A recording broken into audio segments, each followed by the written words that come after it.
Hello বন্ধুরা, আমার এই চ্যানেলের পক্ষ থেকে আপনাদেরকে স্বাগতম জানাচ্ছি। আমি আজকে একটি খুবই ইম্পর্ট্যান্ট টপিকস নিয়ে আপনাদের সামনে হাজির হয়েছি।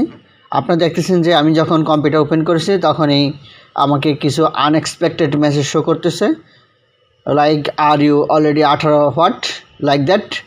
অনেক সময় দেখা যায় যে আমরা বাবা মা বা ছেলে সন্তানদের সামনে আমরা কম্পিউটার ওপেন করি, এই ধরনের মেসেজ আমাদেরকে শো করতে থাকে। তো আজকে আমরা দেখব যে এই ধরনের মেসেজগুলো আমরা কিভাবে রিমুভ করব। এটা আমাদের জন্য খুবই ইম্পর্ট্যান্ট এবং সম্মানের। আসলে এটার জন্য আমরা অনেকে উইন্ডোজ দিয়ে থাকি বা অন্য ইস্যু করি, বাট আমরা খুবই অল্প সময়ে বা খুবই ছোট্ট একটা টিপস অনুসরণ করে আমরা কি করতে পারি, এই ধরনের যে অ্যাডগুলো আসে সেই অ্যাডগুলো আমরা রিমুভ করে দিতে পারি। তো আমরা এখন দেখব যে কীভাবে আমরা এই ধরনের অ্যাডগুলো রিমুভ করে দেব। শুধু যে এই অ্যাড তা না, এর চাইতেও আরও বেশি বেশি খারাপ অ্যাড এসে থাকে, আপনারা জানেন। সো আমরা এই ধরনের অ্যাডগুলো কীভাবে রিমুভ করব, এই জন্য আমরা কি করব, ব্রাউজার ওপেন করব। ওকে, আমি ব্রাউজার ওপেন করলাম। ব্রাউজার ওপেন করার পরে আমরা সেটিংস যে মেনুটা আছে, এখানে customize and control Google Chrome যে সেটিং মেনুটা, এখানে আমরা ক্লিক করব। ক্লিক করার পরে আমরা এখানে যে সেটিংস আছে সেই সেটিংসে ক্লিক করব। ওকে, সেটিংসে ক্লিক করার পরে আমরা যে উপরে যে সেটিংস নামের যে ইউআরএলটা পাবো, সেখানে একটা ব্যাক স্পেস দিব। ব্যাক স্পেস দিয়ে আমরা এখানে লিখব কন্টেন্ট দিয়ে আমরা কি করব, এখানে এন্টার করব। ওকে, আমরা এরকম একটা ইন্টারফেস পেয়ে যাব। এখানে সব ধরনের ইনফরমেশন আমাদের দেয়া আছে। তো আমরা এখান থেকে দেখব যে কোন অ্যাপস থেকে বা কোন সাইট থেকে আমাদের এই ধরনের অ্যাডসগুলো দিচ্ছে। তো আমরা দেখতেছি যে myBus.fun,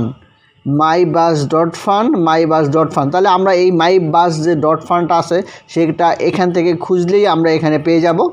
এখানে নোটিফিকেশন বার আছে, নোটিফিকেশন বারেও আপনারা ক্লিক করতে পারেন। এখানে দেখতেছি যে আমরা myBus.fun443। ওকে, আপনারা উপরেও পেয়ে যেতে পারেন। আমি ব্যাকে গেলাম, এখানেও আমরা পাবো রিসেন্ট অ্যাডাড যে পাবো। আর যদি এখানে না পাই তাহলে আমরা এখানে কোথায় ক্লিক করব, নোটিফিকেশনসে ক্লিক করব।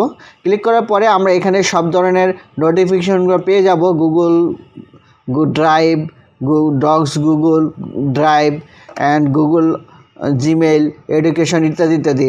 এর সাথে আমরা দেখতেছি যে myBus.fun এখানে অ্যাভেলেবল। ক্লিক করব, এখানে যে মেনু বারটা আছে এখানে আমরা ক্লিক করব মোর অ্যাকশন। এখান থেকে আমরা কি করব, জাস্ট রিমুভ করে দিব। আমরা যখন রিমুভ করলাম তখন দেখতেছি যে আমাদের এখানে যেই এক্সিস্টিং যেই মেসেজগুলো আসে সেই মেসেজগুলো চলে গেছে। আপনাদের এই মেসেজটি আর শো করবে না। তো আপনারা কীভাবে প্রবলেমটি সলভ করবেন আমি আরও একবার রিভিউ করে দিচ্ছি। এই জন্য আপনারা ব্রাউজার ওপেন করবেন। ব্রাউজার ওপেন করে এখানে যে মেনু বারটা আছে সেই মেনু বারে ক্লিক করবেন। ক্লিক করে আপনারা যাবেন সেটিংসে যাওয়ার পরে আপনারা এখানে যে সেটিংস অপশনটা আছে সেখানে একটা ব্যাক স্পেস দিয়ে দিবেন, দিয়ে এখানে লিখবেন কন্টেন্ট, লিখে ইন্টার দিবেন। ইন্টার দেওয়ার পরে আপনি ইন্টারফেসটা পাবেন। এই ইন্টারফেসের পরে আপনারা নোটিফিকেশন নামে একটা অপশন পাবেন, ড্রপ ডাউন করবেন, নোটিফিকেশনে যাবেন। নোটিফিকেশনে যাওয়ার পরে আপনারা এখানে সব ধরনের নোটিফিকেশনগুলো দেখতে পাবেন। সো আমি যে এখানে যে মেসেজগুলো আছে দেখবেন যে কোন সাইট থেকে আসতেছে। আমরা একটু আগে দেখতেছিলাম myBus.fun থেকে আসতেছিল। আমরা জাস্ট এখানে যে মেনু বার থাকবে সেই মেনু বারে ক্লিক করে এটাকে রিমুভ করে দিলাম। এই মেসেজটি এখন আর আমাদের আসবে না। ধন্যবাদ আপনাদের সবাইকে। যদি চ্যানেলটি ভালো লেগে থাকে তাহলে অবশ্যই সাবস্ক্রাইব করবেন। আমি এই চ্যানেলে বাংলায় টিউটোরিয়াল দিয়ে থাকবো। ইনশাআল্লাহ দেখা হবে। আল্লাহ হাফেজ।